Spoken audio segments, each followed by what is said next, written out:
pursue my pharmacy career. Very rewarding in terms of being able to work closely with doctors and take on difficult cases and in collaboration with them, and to really feel like we're benefiting our patients. So let's see. Okay, just with this thing up.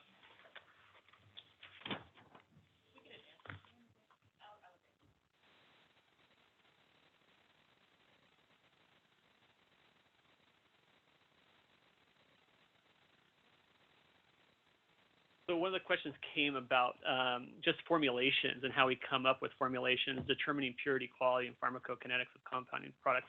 I will say, because there's been a discussion about PCAB accreditation and ACHC, we are accredited. So there's quite, we can talk about that. I didn't put any slides in on that, but I'm happy to discuss, kind of what that means for our pharmacy. But there's quite a bit of extensive kind of quality assurance that goes into the purity, quality, and kind of the determination of how we put our products together. Starting with evaluating where we buy our products. Every raw ingredient that comes in is evaluated by a pharmacist. The certificate of analysis is. We don't test every finished product, but we have what we call a skip lot testing method, where we test approximately 10% of our average daily volume every month across different dosage types, forms, high and low concentration, and personnel. So all of our personnel is tested at least once a month across all the different dosage forms throughout the entire pharmacy. We continue to monitor and track that data constantly. Quarterly trending and tracking of much of that data, and then a yearly trending analysis as well. Kind of a cost estimate, I put, it's really variable because there is a lot of customization that goes on. But here's an average 3-month supply runs are approximately $130 to $170. So that kind of gives you a general ballpark. We do take insurance. We do have insurance contracts. I will say for many of the products that are being mentioned today, most of them are not covered by patients' insurance. So in our practice, we offer to bill. But because we get that denied claim, most patients turn around and pay out of pocket. About 90% of patients pay out of pocket. And that's really a function more of the insurance formulary versus anything that we have control over. If patients have FSA or HSA accounts, we can apply those to their compounded prescriptions. Let's try this again. Oh, there we go. Bioavailable testing is a question that's come up. There is data out there to look at the bioavailability of hormones through different routes of administration, general data, right? Because we're customizing these formulations, we have to start with general assumptions and then basically use that understanding on a patient-specific basis. So our real bioavailability testing, if you will, is each patient getting tested after they have had the hormone applied, because this is going to be one prescription that's going to be made and given to a patient, and then the patient's going to be tested. And we highly, highly encourage our practitioners to do follow-up testing, very similar to some of the kind of time frames that Dr. Smith had mentioned. So yes, we understand in general that if something is transdermal, we can expect a certain bioavailability. If something is oral for a certain type of hormone, that it will have a certain amount of first-pass metabolism. And we use that as a starting point with the encouragement that we will still continue to monitor that individual patient and make sure that those assumptions have been borne out in their specific case and make adjustments accordingly. So adverse effects, current systems to support reporting of adverse events. Right now, I will say I have not submitted an adverse event report to the FDA. It's something I'm willing to do. Most of that stuff has stayed inside the pharmacy and in our doctor-patient pharmacist relationship. We're sharing that type of stuff. I have not had a severe adverse event happen with a hormone that we have dispensed since we've opened. We do provide written guidance with all prescriptions on how to report adverse reactions to the FDA. I put a sample label. You can see the top one here. That little box at the top, it's kind of hard to read, will go on every prescription bottle that says if your doctor or call your doctor for medical advice about side effects. You may report side effects to the FDA, and it has their 800 number. below is also a sheet that goes out to every patient with every prescription that talks about, hey, you're getting a compounded medication. Here are some of the things that we hope you have discussed with your doctor, kind of going over that. If you experience side effects, please let us know. We can help you handle that appropriately. And if you have questions about how to take the medicine or any other concerns, here's our phone number. We've also at the bottom included the number of PCAB or ACHC, so that if they have concerns that they would like to discuss with the accreditation body, that number is also available. So all that stuff, everything that's on this page is actually going to the patient with every prescription. We also have another auxiliary label that I did not put on here that also says this has been custom made by us for you. So that it's very clear that they're getting a custom compounded prescription. This is not a commercially available product. We do document all patient complaints, adverse events internally, and we trend and track that data throughout the year. With regard to consumer education, I mean, we're pharmacists, so anytime a prescription leaves the pharmacy, we have an obligation to counsel them. And so because this type of medication is often new to patients and it's not something that they're going to maybe have a lot of resources maybe out of a Micromedex or some sort of large pharmaceutical database, we actually do probably more counseling than would be typical out of like a CVS or Walgreens. We actually talk to the patient when the prescription comes in before we ever fill it. Pharmacists will talk to them about what the medication is, help answer any questions they have, any concerns they might have, and help them understand what it means to be getting a customized prescription. We're also available to them during the process of making it, and then when the prescription goes to the patient, if they're picking up the counter, then they're also offered counseling at that time. So in our pharmacy, we're giving counseling twice, at the beginning and at the end of the process of receiving the prescription and dispensing it to the patient, and then also just making ourselves very available to them at any time after that if they have additional questions. Let's see what else is on this slide. We also, a lot of the consultation we do with doctors is at the behest of the doctors. In other words, say in pharmacy, like nobody calls a pharmacist when it's an easy case. If it's easy, the doctors are smart; they can handle it. We're usually getting calls when the doctor has a difficult case that goes outside the parameters of the normal clinical trials or the normal standards of care, and it's a patient who's oftentimes quite sick. So what we do in our pharmacy is offer ourselves up as another clinical resource for them. We're really receiving that call from them. They're asking us for that kind of assistance and help. And if we have something to say about that based on our clinical knowledge as pharmacists, then we're hoping that we can expand the knowledge base around that patient's treatment plan so that they can get actual better care. We're also very, very intent on helping educate doctors and patients about the importance of quality compounding. And we feel like we're kind of having to go out into the world, either having to face criticism of our industry that our products are not FDA approved and therefore are inherently of low quality, or that the products that we're making, the products that we're making are the same at any pharmacy. And I think there's a kind of an interesting assumption made, because when you typically, especially for a patient or doctor who's engaging with a compounding pharmacy initially, if you go to a CVS or Walgreens, you're going to get the same medication at every store because of the FDA approval process and the drug distribution process. It's very likely the same exact drug. With a compounding pharmacy, these medications are made on site with variable quality assurance. So we want to educate doctors, especially, and patients, to ask good, tough questions about how that pharmacy is ensuring quality and ensuring that everything that's going out the door is going to be safe and effective, and that what's on the label is what's in that bottle. And so some of the things that I've talked about end product testing, evaluating the products that come into the pharmacy, using analytical balances that are integrated into our computer system so that the weights are at a very tight tolerance, and on and on and on and on. we can feel very confident that if we can answer those questions, we can produce a quality compound. Oops, went too far. So this is page 1 of that document that we put out to doctors. And basically, we're saying these are good questions to ask. Ideally, what I would like to do as a practitioner or a patient is to come into our pharmacy and see it for themselves.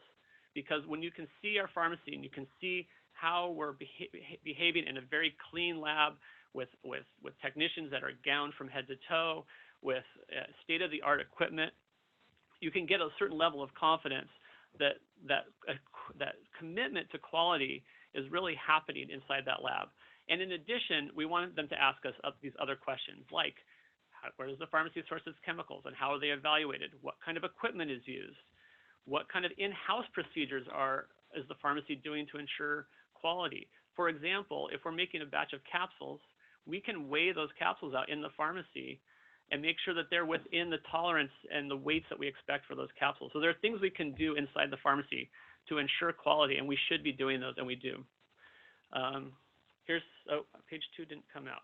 Well, there's a second page on this document that continues to talk about outside testing. Are you testing finished products? That's very, very important. How are you looking at the data? Are you tracking it rigorously and looking at it and trending it? We have all of our technicians with a piece of paper in their lab coat, and anytime they see something that looks out of the norm, they put a tick mark in on that piece of paper.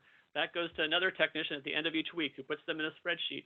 And then quarterly, we review all this stuff to see if there's trends. Are we missing something? And through that process, we're constantly trying to improve our quality. We call it CQI, another acronym, continuous quality improvement. So this is really part of it. It's something that we're almost obsessed about because it's so important. We need to be credible. We need to be able to put good quality products in front of our patients. And this is the scrutiny that we're getting. And so we want to rise to the challenge and really address those concerns. We also do a lot of consumer education. This is an example of a testosterone supplementation patient education sheet that would go out with every testosterone prescription. Again, because these products are not from an FDA-approved source, there isn't a known monograph for them, but there is a lot of data out there that we can draw from. So we actually developed these ourselves. They look very, very similar to what you would get if you got a product at a Walgreens, and we use that data to tailor it to the compounded medications that we may be putting out there. What can you expect? What should you talk to your doctor about before initiating this therapy? What are potential side effects? What are serious side effects? And of course, below this page, please reach out to us if you have continuing concerns. We always want to be available to the patient if there's any concern about what they might be getting. One of the questions was just concerns and recommendations for our industry, maybe for this committee. Since the NECC tragedy, regulations have become very stringent, especially in our state of California. I always think of the NECC tragedy is really like a double tragedy for people like me, because what the folks at NECC did was basically use our industry to hide from the FDA regulatory process. They were doing manufacturing and distributing across the country, but hiding from the expensive regulatory process within our industry as a way to avoid the expense of that, I believe. On top of that, once the tragedy came about, our industry was labeled as like them, even though we were nothing like them. They were rogue. They were almost criminal in their behavior. Some would say criminal in their behavior.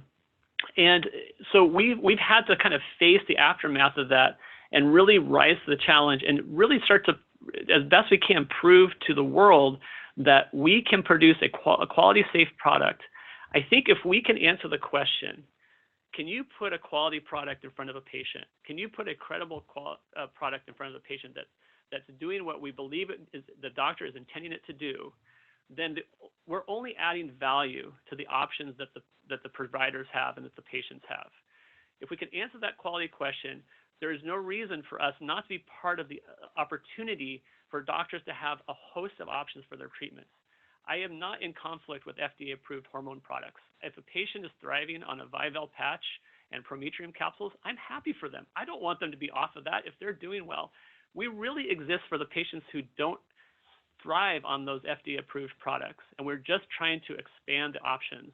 And things like estriol that have been discussed and testosterone just are not commercially available. So they provide definite value to patients for many, many reasons. I'll also like to say that many compounding pharmacies are in alignment with the FDA's purpose of ensuring patient safety. I mean, we care about our patients. We want them to be safe and healthy. So I think there's actually a surprising amount of overlap between the mandate of the FDA and the regulatory bodies like the state boards of pharmacy and our own personal value about how we want to care for our patients. I really believe a partnership model will be much more effective going forward than a punitive model against our industry for pharmacies who have demonstrated a willingness to focus on quality. I think for a pharmacy like me, and I can speak for myself, if somebody comes to me from a regulatory body or from an accreditation body and says, we really think you should be doing this because this is going to raise the quality of your product and it's going to help prevent adverse effects or improve the quality of life for your patients, we will do it because we believe in that just as much as they do. I also believe that pharmacies who are going to continue to compounding need to engage in thorough quality assurance processes, including sending finished products out for testing. I think that's an important piece of that puzzle. And finally, our great strength as compounding and 503A compounding pharmacists, pharmacies that receive an individual prescription from a patient who we have a relationship with, who have an individual relationship with the patient, that is our great strength. We have a relationship with the patient. We can monitor them individually and make sure that what we're providing to them is appropriate. For an FDA-approved product that's going out to the world, it's a different paradigm. It's not individual. There isn't that direct relationship between the manufacturer and the patient. We have that relationship, and that is our great strength. And that's what we need to continue to utilize to make sure that what we're doing is really in the patient's best interest. So I think that's, and then finally, just our education. We do a large amount of professional education through continuing ongoing education. At our pharmacy, we have several pharmacists. We actually pay for them and encourage them to do yearly training outside the pharmacy in compounding. We do quarterly offsites with all of our pharmacist staff to talk about clinical issues. We subscribe to journals around compounding, and we share information with practitioners constantly to continue to improve our clinical education in that way. So I think that's the final slide. Thank you.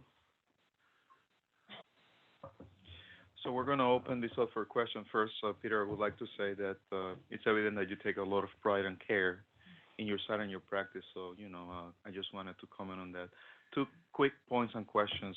When I looked at the label that you provided here in your handout, is this the norm for pharmacies that compound medications, or this is just something particular, the level of details that you have in here? Is it something that you do yourself and you do it in your practice, or is this more common among other compounding pharmacies? In terms of the FDA phone number and the... Correct, yeah. I don't know if it's the norm. I consider it a best practice at least. I don't know if other pharmacies are doing something like that. Okay. So the other question is, it seems that when you compare the amount of time that you spend consulting and advising patients, on compounded hormone medications in comparison to, let's say, FDA-approved medication, do you say you spend more time with those patients than somebody that comes in for getting, their insulin for type 1 diabetes or SSRIs for depression or anxiety?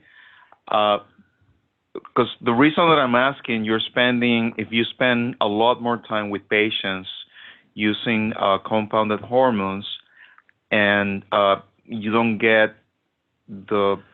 have the ability to charge insurance companies, for your services or providers with provider status, I guess, to put it bluntly, what's the incentive? I mean, because we want to do it the right way. Of course, of course.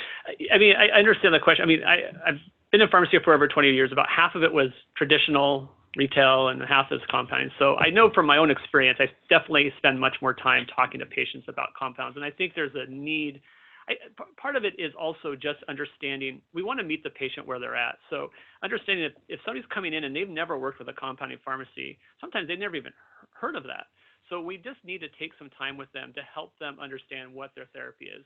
And what we really want to do is help patients have good outcomes.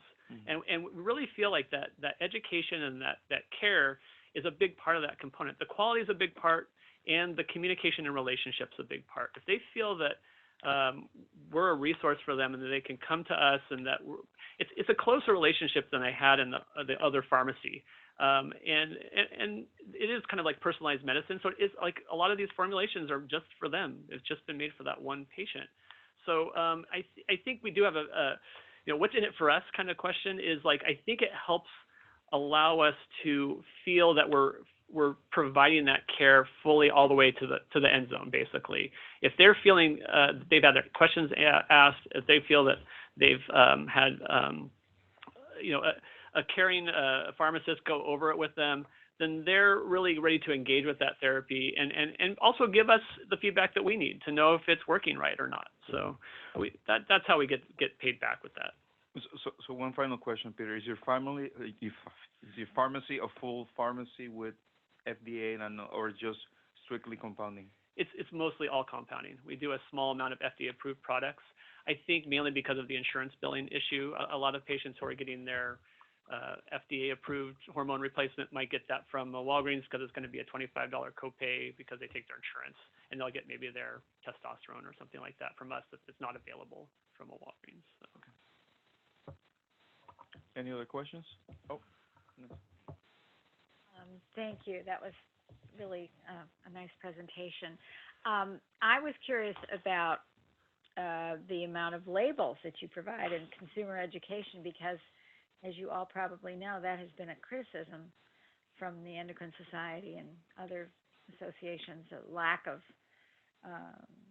safety information around, especially the hormones.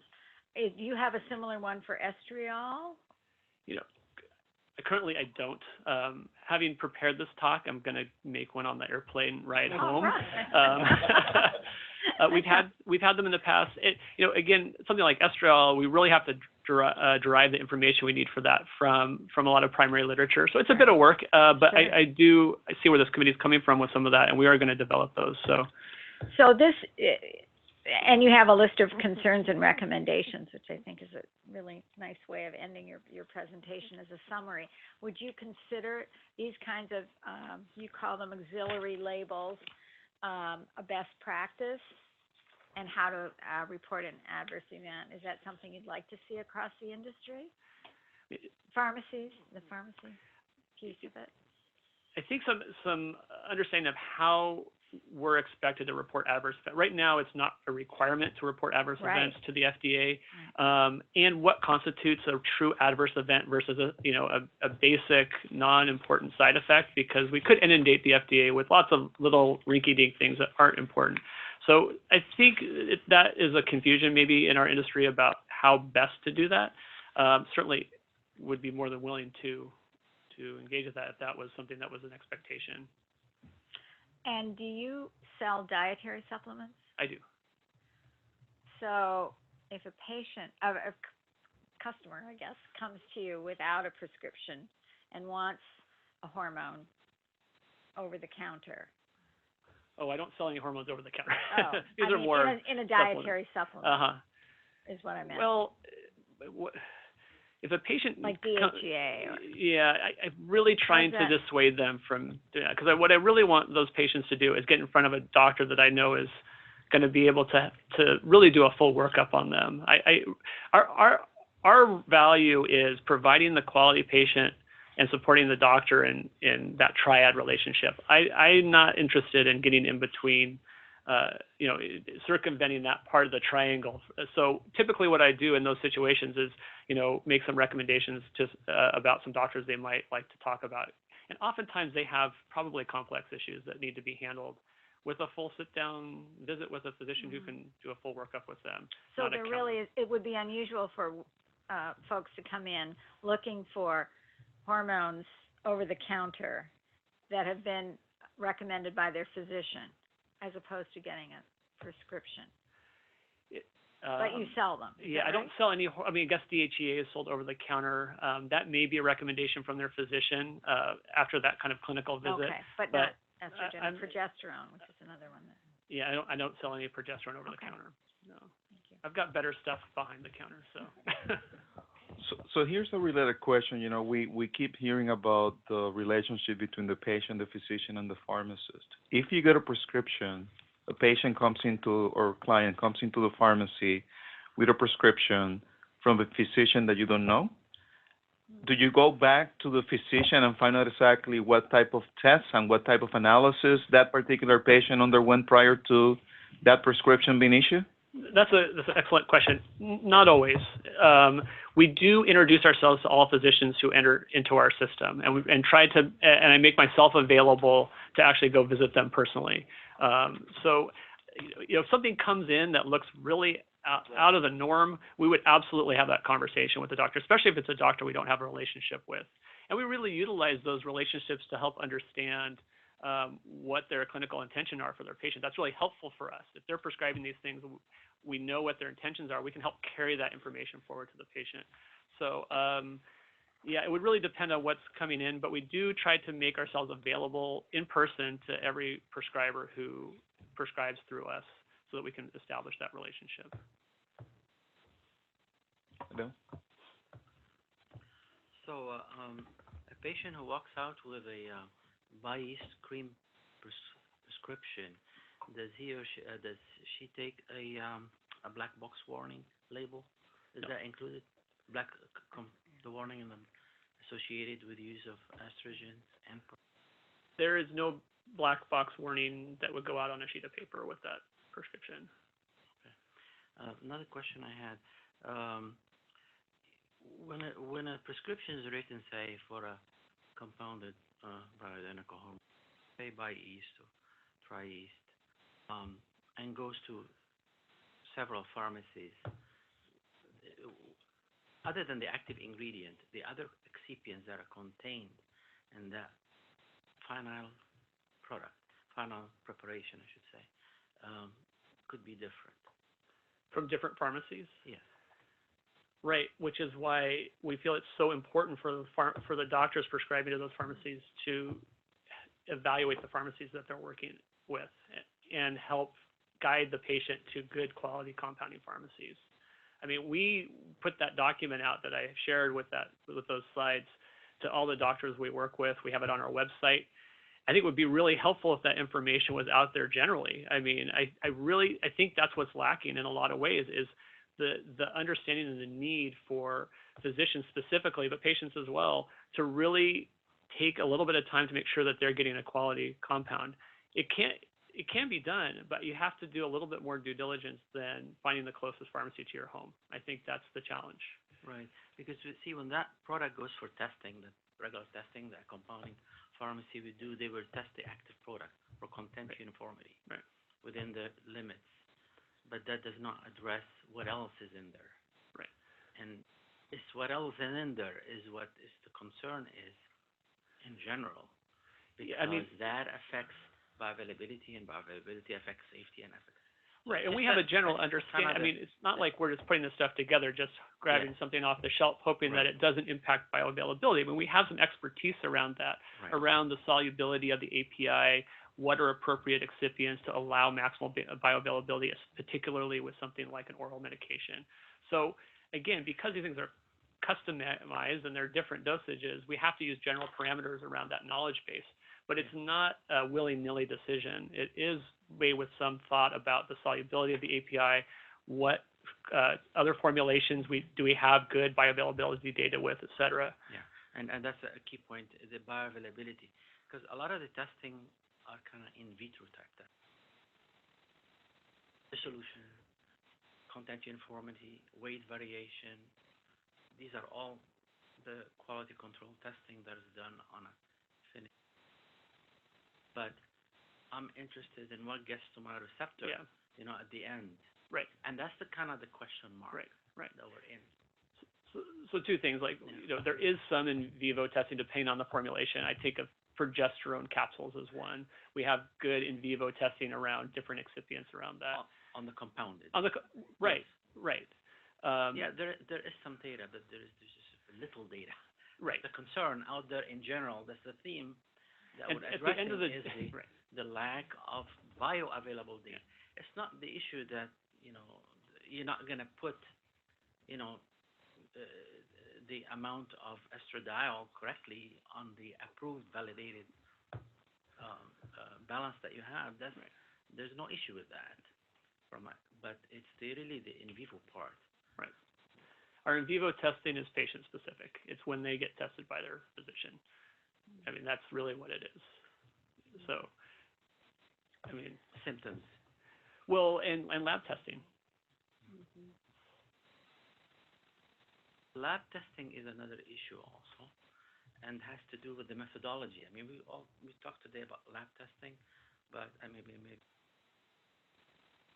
is the end methodology that is used in the lab testing. There's a bioanalytical method. What is it that is used to measure the hormone at the end? I mean, that is a question. Is it a validated method that value? What trust is put into that method? Maybe. Well, I was going to say I'll let Dr. Smith answer that one, but.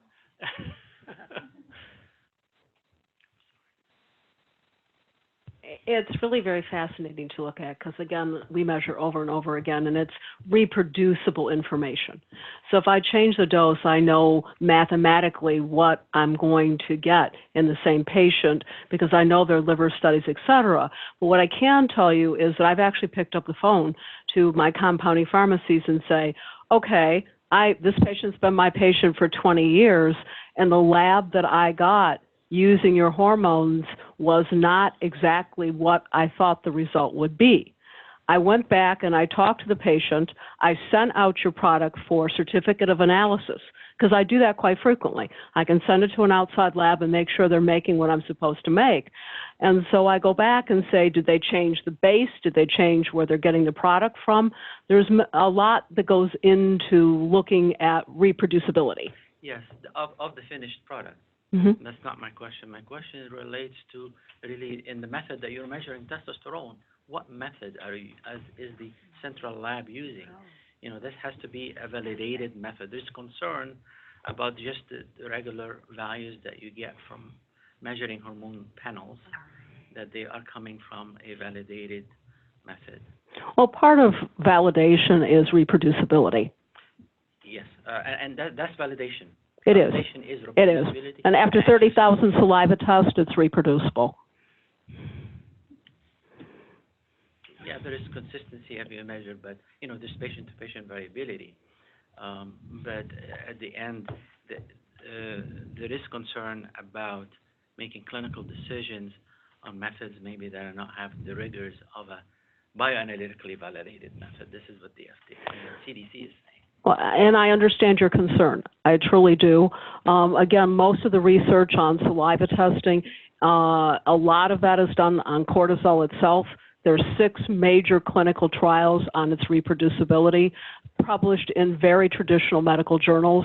So validity of saliva test on hormones has been looked at over and over again. So Dhea, I think you're referring to whether the labs that are doing the analysis are using liquid chromatography, mass spec, or colorimetric assays or immunoassays, right?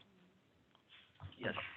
Yeah, that the gold standard now is LC-MS/MS for doing clinical studies. If you're going to measure level of steroid hormones and do a clinical trial, you should be using LC-MS/MS analysis. I think Don has a... Don, you had a question or not? Okay. I just had a question about refills. How does that work?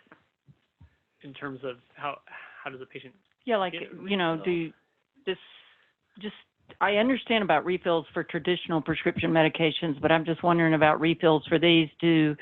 How does it work? I mean, it's the same as a traditional. I mean, prescription may come in with a number of refills. I think oftentimes that's used by the clinician as a way to make sure that we re-engage with the doctor at a certain amount of time. So if it's, they're getting their first 3 months and they want to retest, usually they'll get a month's supply with 2 refills, and then we have to follow up with the doctor. So it's the same exact process as it would be for a traditional medication or manufactured medication. So let me just turn it around. If I'm a patient and I have a compounded bioidentical hormone from Koshland, Right. does my vial or my device or my whatever piece of paper I have a number with certain number of refills, and I call it, or do I go online, or? And so you have data on how long, how many, which ones that are tracked systematically. Yeah. And for your pharmacy, what % of your fills are for compounded bioidentical hormones? Say 40%. 40%. Yeah. And could you, I understand you have a sort of a fast-growing, well-recognized pharmacy for rapid growth. How has that changed over the last 5 years? Our pharmacy's growth, or just? No, just for compounded bioidenticals.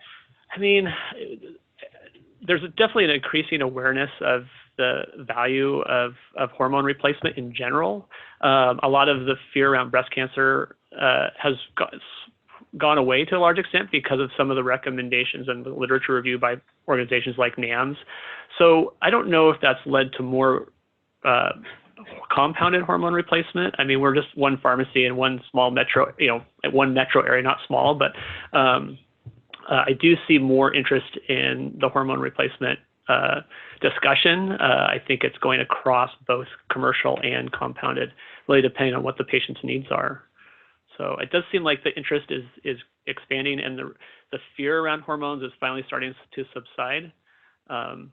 So. Is that basically a yes, we are filling more than we were? No, I mean, for us, I think it's about the stable. I mean, we had some rapid growth back in 2012, 2013, but it's definitely stabilized since then. So I don't see that same level of growth anymore. Peter, since you're a 503B, 503A. You're not a 503B. You are a compounding pharmacy, but you don't sell anything out of state.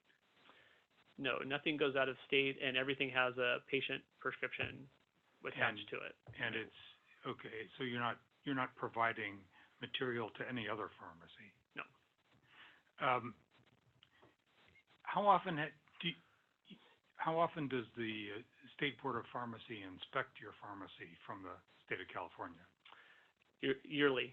Like yearly? Clockwork. And the reason we're inspected yearly is because we do sterile compounding. So in California, there's a separate licensure requirement for sterile and a separate yearly inspection requirement. So we see them quite often. Okay. And how do you deal with class warnings? You said that you don't put black box warnings on the information leaflet that goes with a prescription? I don't currently. I don't currently put those black box warnings on. So, I mean, maybe that's something that we need to consider, and I'm very open to that. We want to have the patient be as well educated about what they're getting as possible. Most of our discussion around the hormones is verbal with a pharmacist at this point. Okay, thank you. Yeah. So I think with that, we will move on. And Gina, could you please give us your presentation? Sure. Good afternoon. My name is Gina Besteman. I'm a registered pharmacist, and I've worked at Women's International Pharmacy for 25 years. Women's International Pharmacy is a 503A pharmacy under the Federal Food, Drug, and Cosmetic Act. I began at Women's International Pharmacy as a pharmacist intern, and I am now the Director of Compounding and Dispensing for all 3 of our pharmacies. Our pharmacies are licensed in every possible state, and I am the pharmacist in charge of our Wisconsin pharmacy. I am also personally licensed as a pharmacist in 19 states and actively involved in a number of professional organizations. Women's International Pharmacy has been compounding non-sterile bioidentical hormone replacement therapy for men and women for 34 years. We were initially located in a clinic that specialized in PMS treatment, and we mainly compounded oral bioidentical progesterone in response to prescription orders from practitioners practicing in the clinic.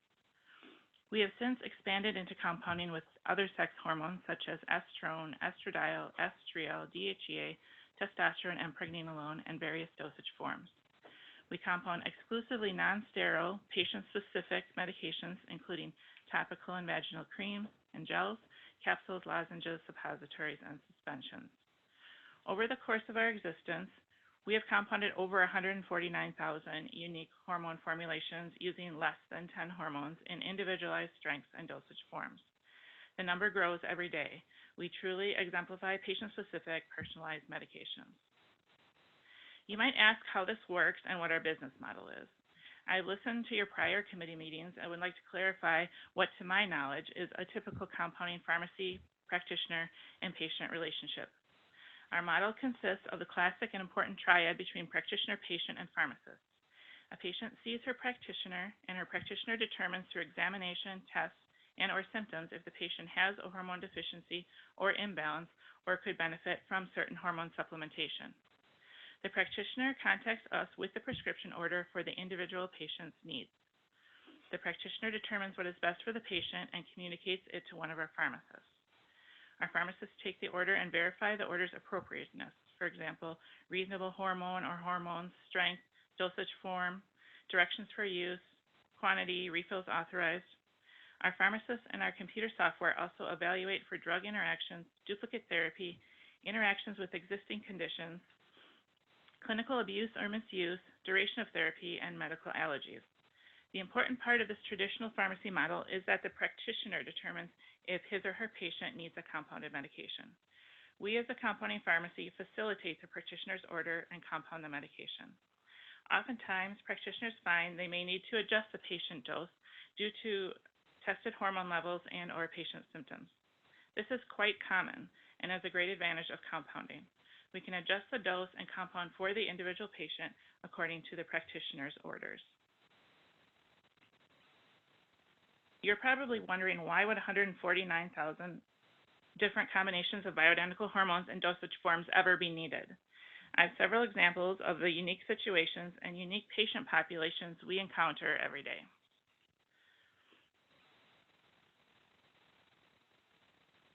A practitioner may have a patient who has hypothyroidism and therefore has very dry skin or other skin-related issues related to low thyroid function. The practitioner may choose an oral or sublingual dosage form because the patient cannot absorb well transdermally. A practitioner may have another patient with gut and digestive issues such as inflammatory bowel disease or irritable bowel syndrome. This patient may have problems absorbing oral medication, so a practitioner may prescribe a topical preparation such as a cream or gel. A practitioner may have a patient who, for a variety of reasons, is unable to swallow any type of medication. Perhaps a topical, vaginal, or rectal preparation is more appropriate route for her to absorb her bioidentical hormones. A practitioner may have yet another patient sensitive to or have allergies to certain additives, fillers, binders, bases, dyes, inks, etc. A compounding pharmacy can formulate a preparation by eliminating the problematic ingredient so the patient is able to tolerate and benefit from their medication. We have many patients who seem to be allergic to everything and cannot even function in a public setting due to all the allergens they encounter. A compounding pharmacy may be able to formulate a preparation that is simply the pure bioidentical hormone powder obtained from an appropriately licensed and registered manufacturer, suspended in a simple oil that may be taken orally, placed sublingually, or even used topically or vaginally, depending upon the practitioner's orders. A practitioner may even have a patient who cannot properly convert bioidentical hormones into the next hormone in the body's cascade. This might be due to an enzyme deficiency or another weakened system or exposure to toxins. The practitioner may request several hormones be compounded into one dosage form in appropriate strengths for that individual patient. A practitioner may have a patient receiving gender-affirming hormone therapy who has very unique needs based on where they are in their transition. The practitioner has a variety of dosage form options to assist in the affirmation of their patient's gender identity. Two specific examples of this include: Case 1, a patient was assigned female sex at birth but identifies as male. He is using testosterone cream to transition from the sex he was assigned to at birth to living aligned with his gender identity. Testosterone supplementation is allowing him to develop secondary male sex characteristics such as facial and body hair, deeper voice, increase muscle mass and tone. He currently has facial masculinization surgery scheduled and would like to complete full gender-affirming surgery at some point. Compounded testosterone cream allows the patient and his practitioner to adjust the dose to continue development of the secondary sex characteristics, but not cause unwanted side effects that may be associated with too much testosterone. Case 2. A patient was assigned male sex at birth, but identifies as non-binary. They are currently using a bias cream containing estradiol and estriol to address their gender dysphoria. They do not intend to undergo surgery at any point. The compounded bias cream allows the patient and prescriber to use a lower dose than may be required for transition from assigned male sex to female gender. Bias cream is not available commercially and allows the patient to use a lower estradiol dose than is available commercially in combination with a less potent estrogen, estriol, to obtain the desired outcome for the patient. What about quality, you ask? How can you be sure a compounding pharmacy is making the medications correctly and accurately? As a compounding pharmacy, we are subject to the laws of each and every state which we dispense. In our case, is all 50 states and the District of Columbia. And given that most states have adopted the stringent pharmacy compounding standards set forth by the United States Pharmacopoeia, or USP, our compounding practices are subject to these standards, as well as the conditions set forth in Section 503A of the Federal Food, Drug, and Cosmetic Act. Notwithstanding women's compliance with all the applicable state and federal law, Women's International Pharmacy also has PCAB, Pharmacy Compounding Accreditation Board accreditation, which means we are one of a relatively small group of pharmacies across the country committed to following and maintaining standards set forth by this organization. We verify our compounds as we label them by following consistent specific compound procedures and by sending randomly selected compounds out for analysis by a reputable outside lab, vetted by us on a regularly scheduled basis. Additionally, we verify our compounding stats technique with regularly scheduled compounding assessments and by sending preparations out for a mixing test to an outside lab. This verifies that the compounder has adequately mixed the preparation and the hormones are dispersed evenly. We have a robust quality assurance program in which we not only track and trend what we call unusual events, but also general customer service issues and opportunities which we term less than satisfied. These issues are addressed as they occur, tallied and trended on a quarterly basis, discussed with our risk management team, and shared with staff. If we were to initiate a recall or have an adverse drug event or serious adverse drug experience on any of our compounded medications, we would contact the appropriate state and federal agencies immediately. In the many years I have worked in a compounding pharmacy, I have had countless calls from patients describing how we saved their marriages, friendships, pregnancies, and even their lives. I've heard stories about how they have tried everything, and having a compounded preparation made specifically to their needs is the only way that they reason they are an alive and functioning human being. Having a hormonal deficiency or imbalance can be debilitating and disruptive, and we see this firsthand every day.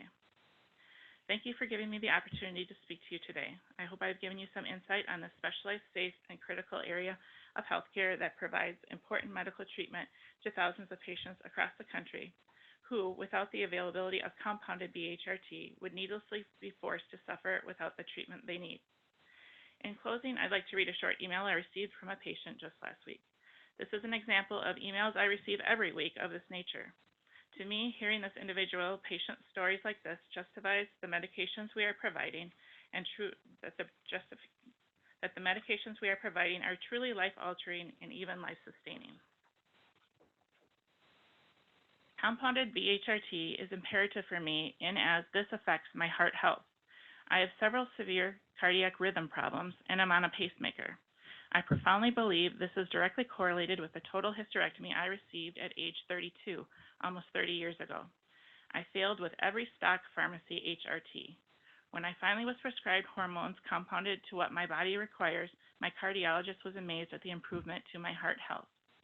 I tell you this brief history because I want you to know that your services are needed for more than just, quote, just a woman who is afraid of getting grumpy with hot flashes, to quote a local well-known pharmacy outlet. Unable to find answers here in my state, I went to California for my initial workup and then had to find a doctor within the state to write the prescription annually. I have been told now by 3 physicians that I am never to stop taking them due to the effects on my heart. Women's International Pharmacy was recommended by the doctor in California. I have been a customer of yours for years now and have overall been very pleased with your service. Every pharmacist I have spoken to there has been polite, professional, and generous with their time to answer any question I have. So I thank you again for your time. Thank you. Any questions? I could start with a question for either Eugene or anybody who's spoken prior to can actually provide some feedback. So my question is, we were talking about refills, patients that are coming back to get a refill on compounded BHRT. When you have a patient or an individual in long-term therapy because of hormone deficiency or imbalance, how common is for those individuals that are in long-term treatment to adjust therapy, that you have to modulate the therapy, or do you have a subset of patients that the same combination works, long-term? How frequently do you have to modify based on symptomatology or levels of hormone in saliva, blood, whatever, endpoints are being measured to determine that that person has the right balance, though? I mean, do you see a lot of fluctuations requiring changes in the ratio of hormones that might be prescribed to the patient, or, switching from one hormone to another? How often do you get those permutations or those changes are needed in somebody that is in long-term therapy? I've seen both. I've seen patients who have been on the same thing for quite a long time and patients who need adjustments. And a lot of times we hear it's due to life events. It's stress and what your body requires. And I'm sure Dr. Smith can speak to that even more so. Again, it is all about balance, and there's 2 overriding hormones that govern this. Cortisol is the number 1, and as you suggested, it really does matter with life events.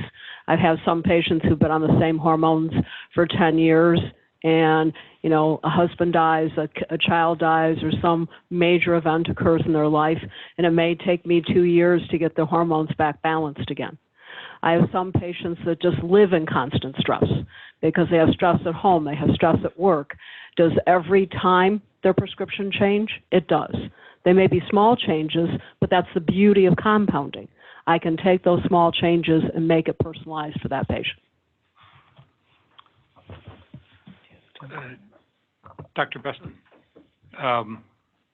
you described a nice report that came to you from an individual who was quite pleased with her therapy and the way that you all were taking care of her. Was that a spontaneous letter, or was it in response to a request for letters of support? We periodically send out kind of customer patient surveys. So we ask, how things are going, what's your experience, and a lot of times patients respond. Could you give me an example of a similar adverse event letter? Well, like I said in my presentation, we keep track of what we call unusual events, which might be unexpected effects. So we have a team of pharmacists who are on the phones, and that's all they do. So they consult with patients, and they answer questions from practitioners. And like I also said, oftentimes the dose is not correct the first time based on symptoms and based on testing. So a patient might call and say, I'm really having breast tenderness. I just started this. What do you suggest, or what's going on? And that's quite common because oftentimes that's a sign of too much estrogen. So those are the type of unusual effects that we hear. Or it could be, I'm really drowsy after I take my oral progesterone, which is also another common thing we see when you first start taking an oral progesterone. Usually this resolves after a few days. Otherwise, patients can take it at night when actually that effect is desired. Your facility is based in one state? the compounding facility? 2 states. 2 states? Yes. But from those facilities, you send product to all states? Yes. Okay, and you're still considered to be a 503A? Yes, we are patient specific. Okay, thanks. I have a quick question, and then I know Robert has a question as well, so if you can unmute Robert. My question is about the risk management team. Can you describe what that is and who it's composed of? Anyone external to your pharmacy? No external people. It's composed of people in our organization. We have our dispensing pharmacist manager, our lab managers, our technician supervisors, and then myself. Yes. How often do you meet, and then what do you discuss, and then is it recorded? Do you review reports? Can you tell me just a little bit about it? We meet quarterly, but as things come up, we address them immediately. We don't wait for the quarterly meeting. So we have a prepared report, and we track and trend, like I said, almost everything that happens at our pharmacy. And then we discuss trends that might be occurring, potential increases in things that we might see. And if we determine we need to do an investigation, we will. And then if we determine we need to do a root cause analysis, we will. And if we determine that we need a plan of corrective action, we'll do that. And if we need to alert or contact any state or federal regulatory authorities, we'll do that.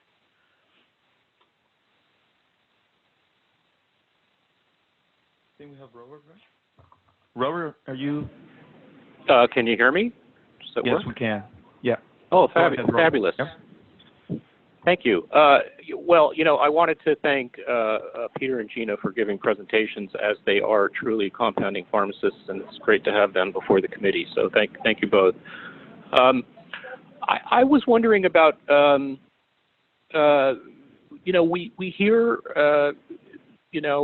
explanations about very special products that are patient-specific because the patient has hypothyroidism or a skin disease or short bowel syndrome or something, and compounding under that scenario makes a lot of sense.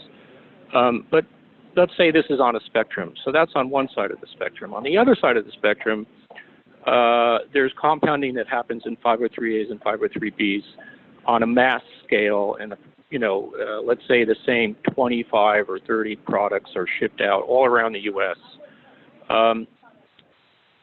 Do you think there's a point where the formulas for these products should be shared, or the quality control standards should go up once a larger portion of the U.S. population starts using them, let's say for the most common products? Does that make sense to you? Do you think there's a place for that in this practice?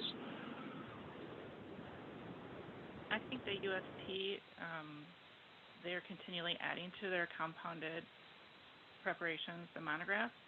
So I think that is happening.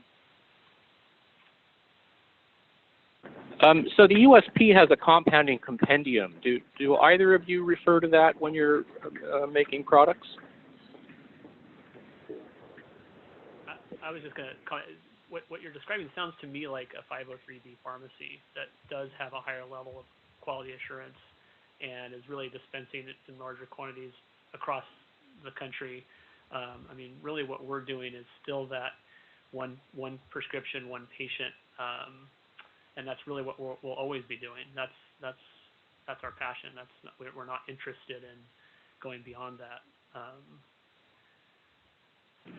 So one of the issues that we have wrestled with is this idea that since these compounded products, many of them don't go into electronic medical records, there's no reporting, there's no NDC number, there's no common formulations, there's no information shared between 503A pharmacies. Each one is kind of a silo with their own set of formulations and methods and excipients and so on.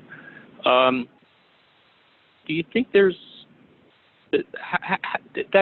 should be addressed, right? It should be addressed in terms of adverse event reporting for the sake of patients. Do you think the USP could help here in terms of that, or do you think, what could pharmacists do to, especially for the more commonly prescribed compounded products, what could pharmacists do collectively to improve the quality of these very commonly compounded products?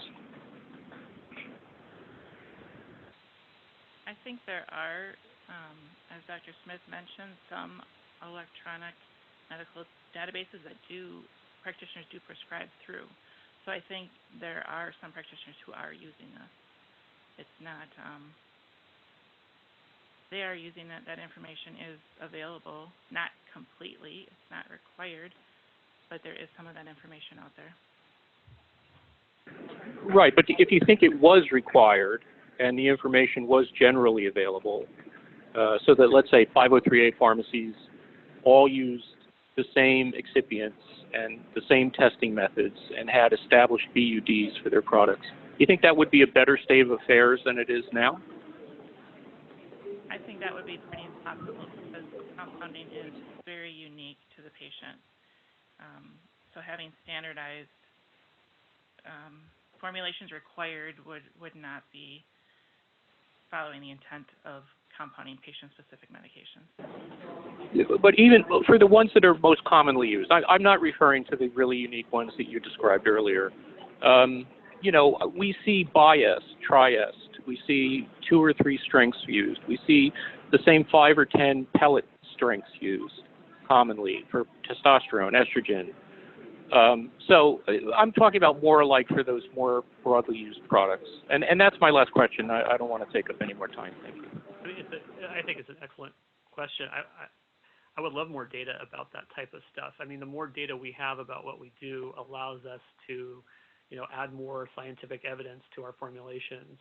I mean, I think the challenge with like the EMR situation that I see is that just these formulations just aren't readily retrievable from your list of drug options. Most of the times, prescriptions that come to us are, you know, typed into the notes section, and then the drug is C below. It's a compound, something like that.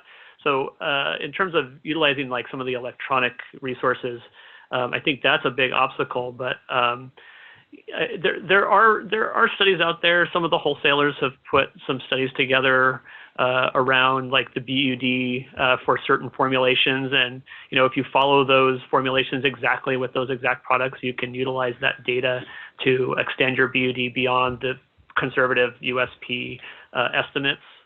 So, but I mean, the more we could share data would be helpful. It is a bit siloed, and we don't always know what's going on in other pharmacies. So, it's an interesting point. Thank you. Thanks, Jose. I want to answer that question, Robert, because it's important that, you know, you ask those questions about tracking and EMRs. Obviously, we do track, and perhaps there's more than 5 or 10 pellet formulations. But even taken that there's 5 or 10, I would challenge, especially with the volume of data that we presented here and is going to be published in the first quarter, the synthetic hormones, which obviously we know the formulations, we know the refills, we know the doses are difficult to change year over year, but nonetheless, the complications far exceed that. And I mean, in a magnitude of 10 to 20. And so I think the fact that we have tracked it, the fact that we have IRB studies ongoing and finished with such a low complication rate, that's the more important thing, more than are we standardizing between pharmacies? Because for us, at least on the pellet side, I can't say to the 503A and the cream because we don't do as much. But on the pellet side, we're for sure relatively standardized in terms of how they're made, relatively standardized in terms of the excipients that are in there. There's some variation, but the complication profile, again, is exceedingly low on a large volume of patients, not a small volume of patients, with dissolution data to back that up. So that's where I do think studies like this are important, and we'll continue to track that. But we far exceed the safety data from any of the pharmaceuticals or commercially available pharmaceuticals that would optimize hormones. And the safety data is better than it is on patches, better than it is on Prempro, better than it is on Primer, and better than it is on Injuvia. So I feel like it's better than it is on Testapel because there's allergies, and we don't have any allergies because of the excipients that are not there. So I thank you for that question, but I did want to answer that. All right, so before we open it to, we have a number of comments and questions from the public. I think David is online with a question. Yeah, just David?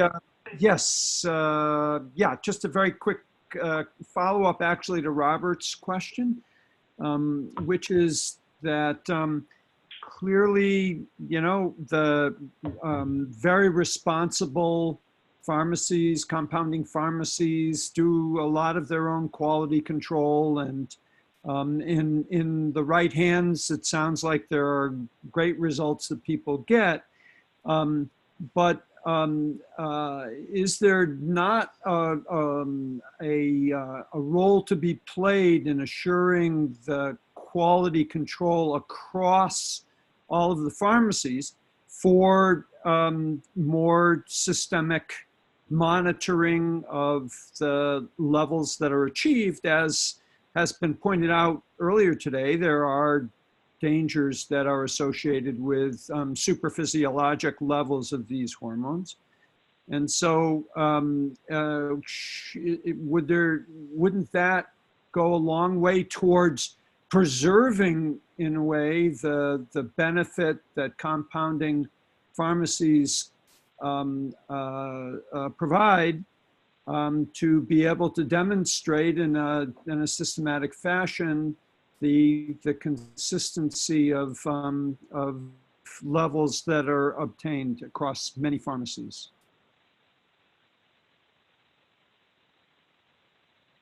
Don't all jump at once. Yeah. I'll take a stab at it. I mean, I think we're a very highly regulated industry, and those of us who want to be responsible are very responsive to those regulations. I really feel like, and I kind of presented in my talk, I really think the thing that will create what you're describing, and I want that as much as anyone, you know, for patients to get quality compounds, is for education to go out there about how to evaluate the compounding pharmacies that they're working with, and understanding that there is a difference, and understanding that their patient's health is at stake in that evaluation. So I know it's nice to want to put another regulation down or another set of standards. I mean, those standards are there. The ones who want to do it right are compliant with them. We want to get the marketplace to demand that from everybody, and that will create a tremendous amount of change, in my opinion. There are USP standards that most states have adopted, and that what we follow. So those are the quality standards that we follow. Yeah, that's what I was going to weigh in and say is a highly regulated industry. Community pharmacies are not only overseen by their state boards of pharmacy. When it comes to compounding, they're held to USP 795, 797, that's non-sterile and sterile compounding. And now, before too long, they'll be held to USP 800, which I think Gina was the one that referenced it. Whereas these hormones are considered hazardous drugs per that chapter, pharmacies have had to undergo hundreds of thousands of dollars worth of renovations to become compliant with USP 800 and handle these hazardous drugs. So even that alone, we've seen, and I mentioned, I think in my statement, the number of compounding pharmacies or pharmacies who compound is decreasing. I think that's one reason too. I mean, you're going to see a time when a pharmacy who does one or two, you know, Bias or Triest a month, whatever it may be, you know, that's not going to occur anymore. They're not going to make that investment in USP 800 to continue to do that.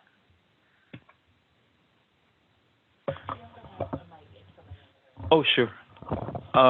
So we have, as I said, we have 4 questions. One of them is for Dr. Smith. The other 3 are not addressed to anyone in particular. So those panelists, you know, that they feel comfortable addressing these additional questions, you know, please, we have a microphone, so you could feel free to address the questions. So this one comes from Robert MacArthur, who's not a member of our... No. Yes? Yeah. He's on the train trying to get here, so I think he's just... Okay, so it's actual Robert MacArthur, yeah, okay. Yeah. And so he says, does Dr. Smith recommend one or more compounding pharmacies, 503A or 503B, to fill prescriptions, or can her patient select the pharmacy that fills her prescriptions? Does she feel that there are differences between pharmacies on how the products are made or the doses they deliver?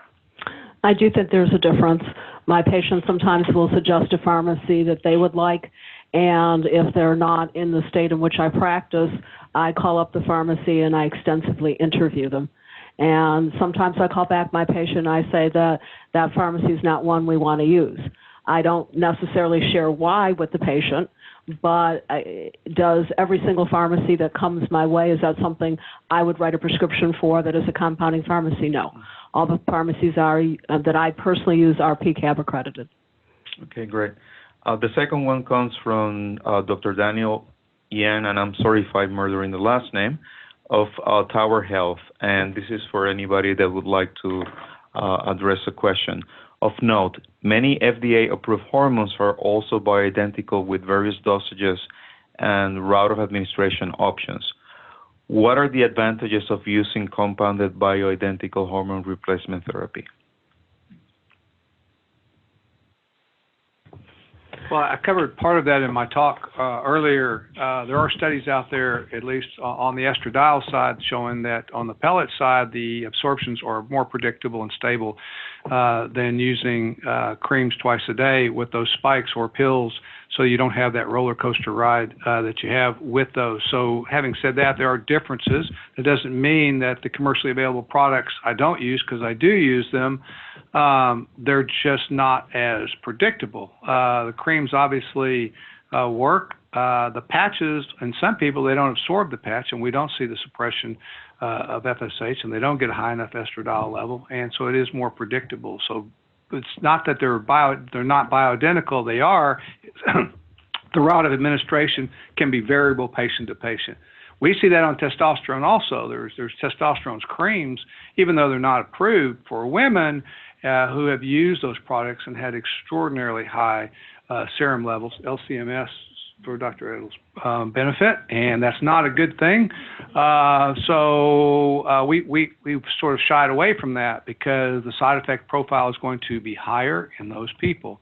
But that's not to say the bioidentical products that are commercially available are not good. They just haven't been as predictable for us in our patients. I'll just throw in just estriol and testosterone for women are not commercially available. And, you know, keeping in mind the FDA approval process is initiated by a pharmaceutical company that needs to make money on that product. And those are generic drugs that are not patentable. I don't know if we'll see those, but they have tremendous therapeutic value. So those are two easy ones, yeah. And just to comment, and I didn't earlier and probably should have, someone brought up Dhea and Pregnenolone. I truly wish there were more regulation on those because they are available without a prescription.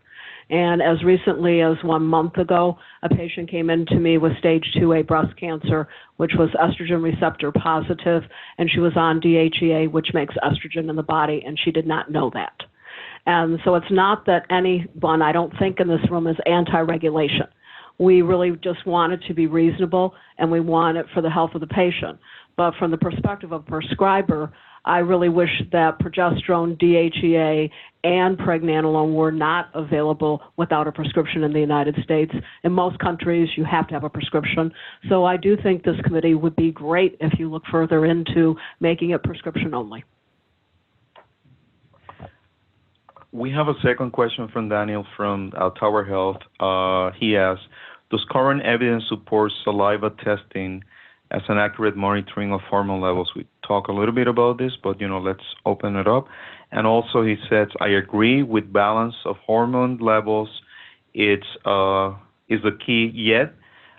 Is there any clinical guidance or guideline, rather, to guide providers how to achieve the balance of hormone or based on individual providers' experience and preference? We're happy to have you come join us and take a course. And so you can email me at faafm63@yahoo.com, and I'm happy to provide you some information on taking a course that the university would support in teaching you how to dose hormones and the value of hormones and the side effects as well. It is about balance. So following up on that, do you think that that pharmacists and some practitioners, they have a good idea as to the value of measuring the different ways of measuring hormone levels and what it means in terms of accurately tailoring a dose based on what those values are? You think that they have a good knowledge and understanding of what the techniques are and what this information provides? Can I respond to that? 'Cause Sure. The doctor really is the one that's prescribing. I mean, the pharmacist shouldn't be the one prescribing. So to answer your question, I don't know that they know how or should know how to interpret the lab work. I mean, for us, we use liquid chromatography. It's what the NFL uses, what the Olympic Committee uses. We think it's the highest standard, especially in free testosterone. But and we can't measure FSH in saliva yet. And so for all those reasons, I like the blood better. But obviously, Pam and I differ on that. But that's cool. But what's not cool is for pharmacists to be able to interpret the lab work, because we need to be able to interpret lab work and symptoms. Particularly, this is a clinical syndrome. We don't want to get hung up on lab numbers, because lab numbers can be misleading. But whether it's salivary or whether it's serum testing. And so if it's a clinical syndrome, it's up to the practitioner to make that decision, to write that prescription, to optimize those hormones as he or she should do that. And that's an important point. But I think it's my understanding that some pharmacies will look at lab results, and potentially make recommendations, for adjusting therapy. We heard, I think it was in our first meeting, from a pharmacist that does that. Right. There are pharmacists that actually do the consults, hormone consults that are out there. That's not what I would recommend. Obviously, I think the practitioner should make the prescription, the pharmacist should make the compounds. Interpretation of lab work and clinical syndromes, I think that Pam and I would be better trained in that versus someone else. So I wouldn't turn that over to them.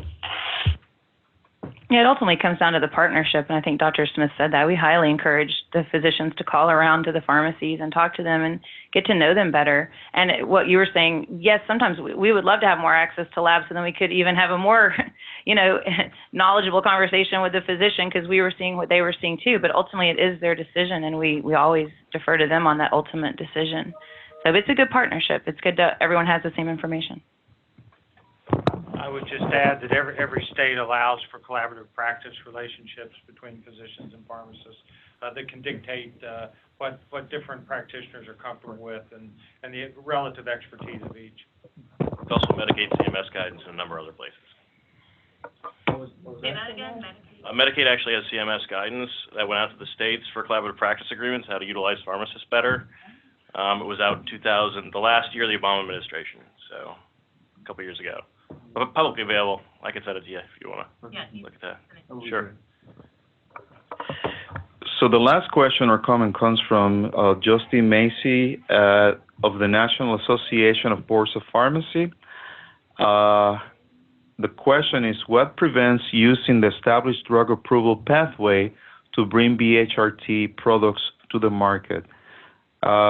It goes on saying levothyroxine is similarly a narrow therapeutic drug requiring patient-specific precision and is offered in at least 13 dosage forms, not including oral solutions. For example, do we just need a lower FDA-approved dose of natural progesterone to follow low and slow therapy protocol, rather? You want me to read it again? There's a big difference between looking at thyroid and looking at what you're going to look at with BHRT. Okay, so I can't really honestly equate those two. Do I write prescriptions for levothyroxine? Of course I do. Do I write prescriptions for, Armour thyroid and Nature thyroid and compounded thyroid? Yes. And in my practice, it's probably split evenly amongst all of those. It really is what the patient needs individually for them. So in your estimation, you don't see the need for having a lower FDA-approved progesterone, right? You certainly could look at a lower dose, but permetrium is 100 milligrams, and 100 milligrams is certainly a very common dose for a menopausal woman. If you go below 50 milligrams orally, it's subtherapeutic. It's like giving nothing. So you can only go so low before you would have too little, certainly. So having more lower doses may not be really the road you want to go down, having more higher doses, perhaps. It's worth mentioning that prometrium's in peanut oil as well, so that's a hugely allergenic base. So yeah, I think varying the dose, we can compound it in olive oil and other things, so that does give us that advantage. I think going lower, I mean, if you were to ask me, the biggest problem we have in our compounded world is bleeding, whether that's an estrogen progesterone balance or something organic. But certainly on the estrogen progesterone balance, I need more, not less, for the most part. And it does come in 200 milligrams. But even having said that, the pill over pill variation in prometrium now, since they've gone generic, is extraordinarily different. And so the biggest problem, a 60-year-old woman does not want to have a menstrual period. It doesn't seem like a great idea, buying tampons. And so if we can compound a higher quality, meaning a product where the potency is more consistent pill over pill, we've been able to reduce bleeding. So whereas they're still getting progesterone, and I completely agree with Pamela, that's an important hormone, I got to have consistency to cut down bleeding, because bleeding in a menopausal woman is not a great event. And so generic prometrium, for me, but became a deal breaker for most things, because the compounded product is better and our bleeding is much lower, and we do have the multiple doses. I will always give you the most conservative answer, and it is all about balance.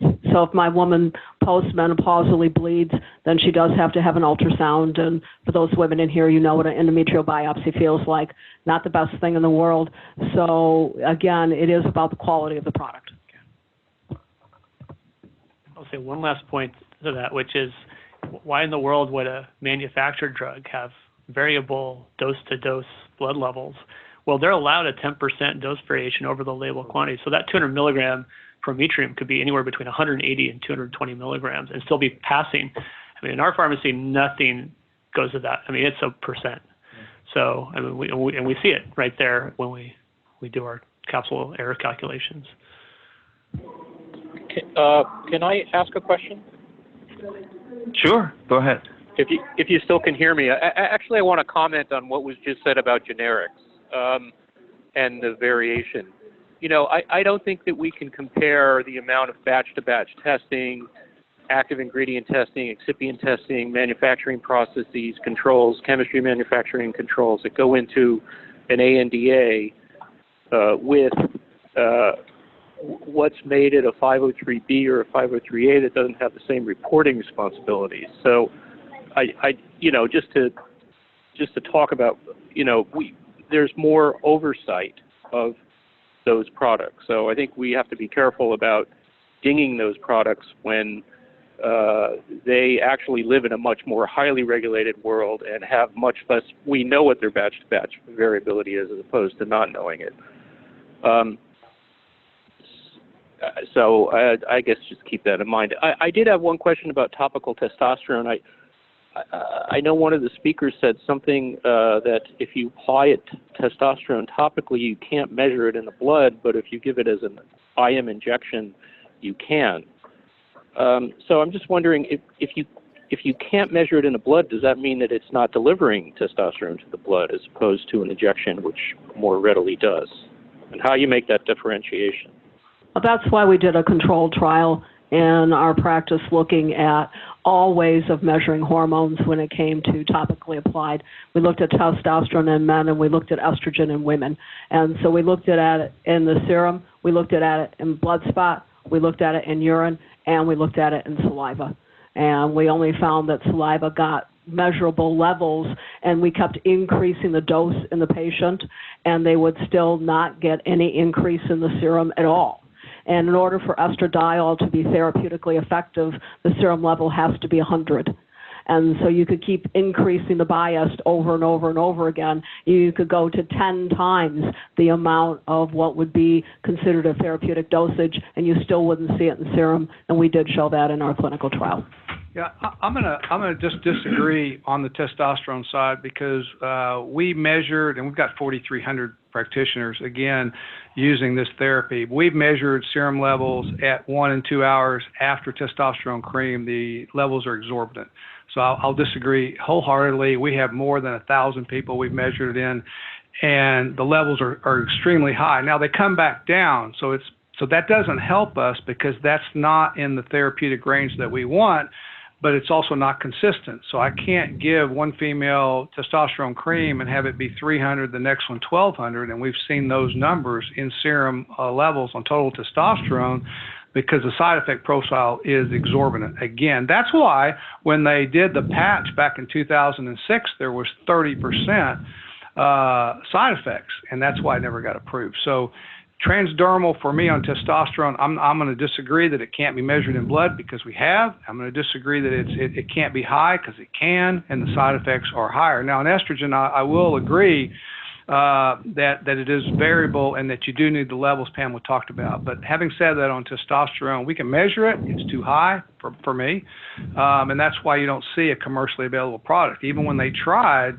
the side effects were 30 times higher than what we see subcutaneously. That's why we think that's a better route for testosterone. So in your clinical trial, are you looking at all modalities of measuring? No. So did you take the same patient and look at saliva and look at serum? We did not look at saliva. So we haven't looked at saliva testing. One, because we need FSH for what we do in our dosing site, and you can't get it. But so I'm not disagreeing with you on saliva testing. We don't use it. We think liquid chromatography is the gold standard. But having said that, on testosterone and total testosterone in women, we've seen very high levels transdermally. And again, there's no commercial product, but using compounded testosterone, it's been super high. So that's not to say that you can't use it, that in lower concentrations delivered in other parts of the body, it hasn't worked, but it's not predictable for us. Could it be a function of when the testosterone is measured in blood and plasma or serum? Because if it gets into the saliva, it has to, and you apply it topically. Yes, and there's norms for that. So something's applied topically, this testosterone. All salivary testing companies, the norm is tested 24 hours later. The same thing for estrogen. If you're giving progesterone PO, and from Spiroff's work, the father of OBGYN, he suggests that peri- and postmenopausal women have PO progesterone only. That norm is set for them taking it in the evening, and the salivary is tested in the morning, so there's a 12-hour variance in that. So there are norms set up by all of the testing companies, and they all follow the same criterion for saliva testing as to when the patient would take the hormone, and the testing is done. And by the way, there is a norm for thyroid. I never see this done, but a patient had me look it up, and in 41 years of practice, the perfect time to measure thyroid, no matter what kind of thyroid you're taking, is a patient takes their thyroid dose, and you actually go have the serum test done 4 hours later. So there is a norm for that, although it's not commonly held to that standard. Okay. Oh, yes, go ahead, please. Yes, I wanted to make a comment. So good afternoon, everyone. I'm Rachel Ponticus. I'm an attorney who operates in this space. We submitted a comment. I'm representing 5 different compounding pharmacies. We submitted a comment to you all with 17 practitioner statements who are very much echoing what we heard from the practitioners today, and there are scores more who would be willing and able to submit statements for you all to consider. So I just want to clear up a couple things that I'm hearing, and offer my perspective to the panel on a couple of things which I think would help and some clarification. There's been talk about regulation, how these pharmacies are regulated. So a little background on me first. In other words, why should anyone be listening to me at 4:45? And I will explain why. I represent both 503A and 503B pharmacies. I've been doing that since 2003. So I have seen the evolution of the legal standards and the practical standards around this practice. So I just want to say, from my perspective, it's important to note that it is not the wild, wild west when it comes to regulation. I'm hearing questions about how is this regulated? Do we need a central database, et cetera? Every pharmacy has to be in their home state. If you take a pharmacy that dispenses, a 503A pharmacy that dispenses across 50 states, they have to be registered as a pharmacy in their home state and every state into which they dispense. And they are subject to inspection by many different states and FDA. And this is for a traditional pharmacy that is a 503A pharmacy. FDA is inspecting on a risk-based schedule. And I know that because my days are interrupted very frequently with FDA inspections since I represent pharmacies in FDA inspections. So they are inspecting We know that states are enforcing their laws. We heard today from Peter, well, you're in California, so that doesn't count, but California actually does a non-state, out-of-state inspection if you are registered in California. So does Texas. Virginia has started doing that. Florida, I've seen that happen as well. So we have states that are inspecting. There are standards. Every single state Pharmacy Practice Act has compounding standards. We heard Rana, she talked about USP 795, 797, and 800.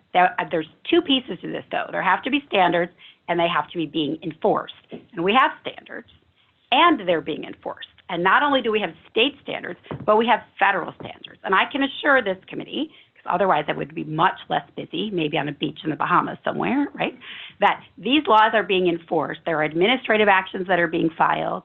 There is FDA that is coming in. They are issuing Form 483s. And how do we know this? Because only in the compounding arena are Form 483s made public. What is that? What am I even talking about? That is the inspectional form of observations that is put forth when a compounding pharmacy or an outsourcing facility completes an FDA investigation. Now, for manufacturers and for drug distributors, those aren't public. So nobody really has that information. Those are not published on the website. For compounders, those are published. So one of the things that you all can do and everyone can do is go look to the standards that are set out, the Form 483s that are on FDA's website, because they're there for traditional pharmacies and they're there for outsourcing facilities.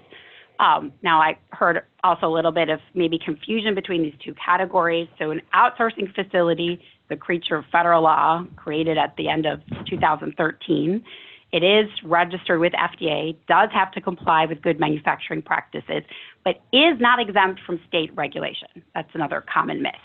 So has to be registered in every single state. Maybe a manufacturer, maybe a pharmacy, maybe both, maybe a drug distributor. And sometimes some states, like California, have their own separate 503B classification category. And that category comes with yet a different inspection. So, as I believe Dr. Bestman said today, that pharmacy is one of the most highly regulated practices, and we see this in terms of 503A and 503B. So I wanted to make that comment. And about adverse events, many states have a definition of adverse event and do require that adverse event reporting. As part of the Memorandum of Understanding, which has been developed by FDA, one of the things they put in there, this will be for the traditional pharmacies for 503A, is an adverse event reporting mechanism. That's something they've been working on in their most recent draft MOU. And on top of that, in the DQSA, that was you guys know what that is, the Drug Quality Securities Act, there is a separate enhanced communication requirement that is requiring the states and the FDA to communicate about types of events in pharmacies. So we have things that are layered on to this situation, in addition, of course, to a MedWatch report that anyone who receives a MedWatch report, a traditional pharmacy, a practitioner, whoever you are, is going to get an FDA inspection. So if the physician reports that there's a problem with the drug to MedWatch, FDA will come visit you 100%, absolutely. Could you clarify for me, you said that some states are using different dictionaries for adverse events other than MEDRA? They'll have their own definition of an adverse event in their... So they're not using MEDRA? They might be using MEDRA as well, but they'll have codified into their Pharmacy Practice Act an adverse event. What an definition of an adverse event. I'm totally confused. Okay. I'm sorry? I said I'm totally confused. What are they? So states can choose however it is that they define an adverse event. Some states have put into their Pharmacy Practice Act a definition of an adverse event, yes. But I thought throughout the world, the standard dictionary for adverse event is MEDRA coding. Now, you're telling me that even in the United States, from state to state, MEDRA coding is not used for adverse events. Well, no, that's not what I'm saying. What I'm saying is that states can have and it could be supplementary, additional definition that you have to comply with. So what do you have to do as a compounding pharmacy? You have to look to something like MEDRA. You have to look to FDA. You have to look to your state. you have to look to what PCAB requires. I mean, there's all these different requirements that the pharmacy is looking at. That's my point. And at 503B, one would think, okay, that's just the federal standard. That's not true. There's also state licensure regulations and then state categories of 503B as well. Is it that the threshold for severity of an adverse event is different from state to state in terms of reporting and when to report? Is that what it is? Jane's shaking her head, yes. I mean, yes. Yeah. Go ahead. Go ahead, Yeah. Jane. Well, I sort of, if Rachel's going to speak, I wasn't scheduled to speak either, but if she's going to speak, I thought I should. I don't have quite as, I don't believe that the regulatory scheme for compounding pharmacies is quite as robust as Rachel thinks it is. Having worked at FDA for 25 years and being the agency lead on compounding, I, was there for the aftermath after NECC. And it's a patchwork. And I think FDA would say this if you might want to get some more information, from them. But it's a patchwork across the country. Yes, people have to say that they get a pharmacy license in all 50 states, but the standards are variable. As Rachel indicated, there might be different thresholds for adverse event reporting. There are certainly different levels of inspection and enforcement. There's also different applicability of USP 797 and 795. Those are not the uniform standards in all 50 states. It depends on the extent to which the states in their pharmacy practice laws and regulations have picked up USP 795 and 797. The Pew Foundation did a report several years ago that laid out how many had done that. I haven't looked at it recently, but you might look to see if there is some information about how many states have in fact said that you have to follow 795 and 797. Also, as you know, 795 and 797 are in a state of flux right now because USP has been revising those chapters, and they had published revisions that were going to go into effect, but because of appeals of the certain parts of those standards, the USP has suspended or extended the date for people to come into compliance with that. So, that is up in the air.